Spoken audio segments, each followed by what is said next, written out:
Assalamualaikum. Mama kan? Mama. Oh, lama tak datang, dah setahun lebih ni. Dulu Mama jual lauk dengan harga RM10. Ya, dapat lauk penuh kan? Sebab sekarang pun barang pun dah naik. Sekarang ni saya tanya Mama, dapat tak portion dengan RM10 sekarang ni? masih boleh lagi. Boleh lagi? Okey, buat. Apa lauk yang Mama nak bagi? Weh, banyak lauk dia. Banyak lauk dia. Yang ni untuk portion RM10 Mama RM10 geng. Siapa kena akak ni? Aku dah buat video dulu dah setahun lebih ni. RM10 macam ni? Ya. Weh, banyak. Yo, RM10 lebih banyak. Dapat sayur lagi? Dengan sayur. Sayur bagi apa ni? Saya memang bagi package. Package? Ya. RM10. Dekat mana jaga ni, Mah? Kubur Jaya. Kebun Jaya. Kau pun mau buka? Kau pun buka? Pukul 11.30 hingga pukul 3. Dekat mana ni? Depan farmasi airline. Oh, farmasi airline eh.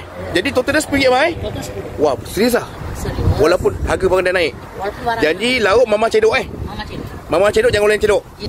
RM10. Siapa pernah tengok video aku pernah post pasal Mama dulu, walaupun harga barang dah naik, tetap juga jual RM10 dapat ikan keri belado dengan paru. Dia punya paru tak ada buah angin langsung. Paru masak belado ni. Pedas dia kita boleh enjoy ya. Tapi bagi peminat-peminat pedas belada ni, kau kena try. Ikan keli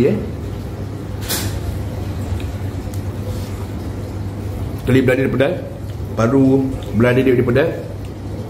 Lauk dia memang ngangam cukup rasa. Tidak terlalu masin. Oh, Mama punya lauk memang tak boleh buat bincang lah. Pedas-pedas kita nak makan lagi. Aku bagi 9. Mantap, kau boleh cuba.